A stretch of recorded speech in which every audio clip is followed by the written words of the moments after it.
এত পরিমাণ মেসেজ, এত পরিমাণ কমপ্লেন, এত পরিমাণ ভিডিও। আমাকে কি বলে জানেন? উনি হাওয়া খায়, উনি এসি রুমে, উনি তো এখানে থাকেন, উনি ধানমন্ডি থাকে। আশ্চর্য হয় আমি কাজ করতেছি। কোন নেতার দাঁড়ান, কোন নেতার, বিএনপি বুঝি না, জামাত বুঝি না, আপনার নেতার তদবির আপনি আপনার এই মানুষের বোকান দিয়ে সৃষ্টি করবেন, এটা তো হতে পারেন না। না, আপনার বক্তব্য যে তদবির করেন, কেউ করবেন, কোনো বক্তব্য শুনবেন না। আমরা যে আগেরও যে অবস্থা দেখছি ঠিক এখনই একই অবস্থা। ডিসি সাহেব বলছেন আমি এই পর্যন্ত আমার পরিসংখ্যান হচ্ছে আমি 10 জনকে ধরে নিয়ে আসছি। কিছু কিছু এটা বলি কিছু কিছু জায়গা আর কি, সেখানে জনগণের এত যে কষ্ট, না শোনেন, জনগণের কষ্টের সীমানাটা কোথায়?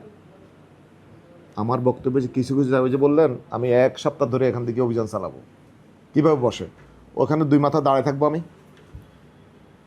আজকে দায়িত্ব হচ্ছে আজকে 2 দিন অন্য কোনো ডিউটি নাই, সারাদিন এখানে ডিউটি 2 মাথা।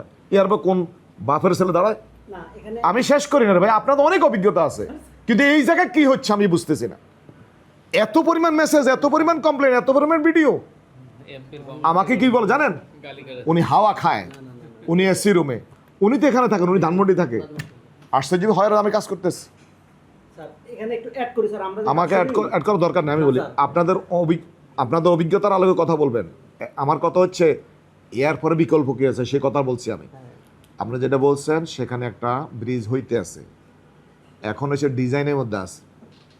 আমি প্রথম এসে সকল নির্বাহীদের নিয়ে বসছি, আমি বলছি যদি আমার এই 5 বছর যদি একটা ব্রিজ করি আমি, তাহলে হাজিনগর এই ব্রিজটা হবে। স্যার ইন্টিমেট শুরু করছে তো, স্যার এই পর্যায়ে আসি। কোথায় আসো তোমরা?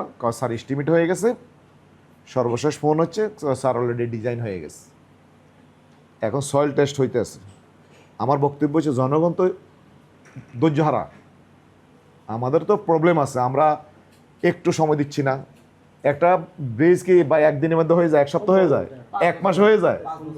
তো এখন বিষয়টা হচ্ছে যেটুকু আছে, আমার বক্তব্য হচ্ছে জনগণের কষ্ট হচ্ছে এখানে, এটাকে যদি আপনার রিকভারি করতে পারেন দাঁড়াই থেকে, অন্য জায়গায় কিন্তু আপনার 10 জন লোক কাজ করতেছে, এখানে 2 জন দিয়ে এই জায়গাটা একটু রিকভারি করেন, 2 দিন ডিউটি করেন, তাহলে জনগণ দেখবে দৃশ্যমান এখন ভূমিকা রাখতেছে।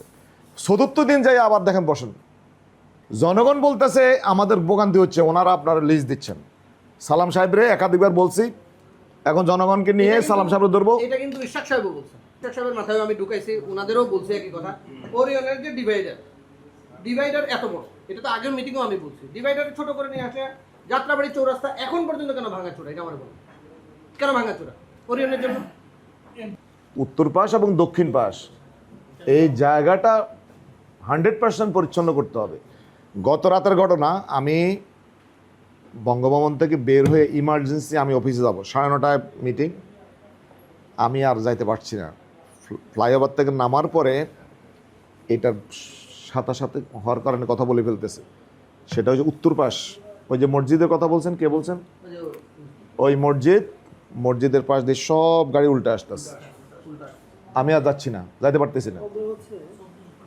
এখন এটার জন্য শুধুমাত্র বক্তব্য দিয়ে নয়, প্র্যাকটিক্যাল কি এবং কোন অথরিটির সাথে বসতে হবে, কি করতে হবে, এটা আপনার যদি সেখানে লোক থাকে, যদি আমার মনে হয় সেখানে যদি ট্রাফিক থাকে, তাহলে কেন উল্টে আসবে গাড়ি? যত জ্যামে থাকুক, এটার কারণ খুঁজে বের করতে হবে, শুধুমাত্র বক্তব্য দিয়ে হবে না। এখন জনগণের ভোগান্তি কি কারণে, এই নোটটা আপনারা নেবেন। এই চ্যাপ্টার 49 এবং 50 নম্বর ওয়ার্ড হওয়ার কারণে এই টোটাল বিষয়গুলো আমরা কথা বললাম। এই নামে তো লোক এখানে নিয়মিত চাঁদা তোলে, এবং আমাকে যিনি ভুক্তভোগী সে উঠাই অলরেডি দিছে। তারপর হচ্ছে আপনাকে আমি ভিডিও দিয়েছি ঢাকা সিটি কর্পোরেশনের নামে, হ্যাঁ, আব্দুর রহিমের ছবি সহ আমি দিছি, এবং সে বলতেছে আমার নাম ব্যবহার করতেছে অন্যদিকে তাকাইয়া। আচ্ছা, এটা না যত পয়েন্ট দিছি শুনেন 3 জন ব্যক্তিকে মেনশন করি, আপনি 1 নাম্বার, আর এই যে 2 জন 3 জন ওসি, যেই কপি আপনার মনে করবেন সেই কপি ওসিরাও পাচ্ছে।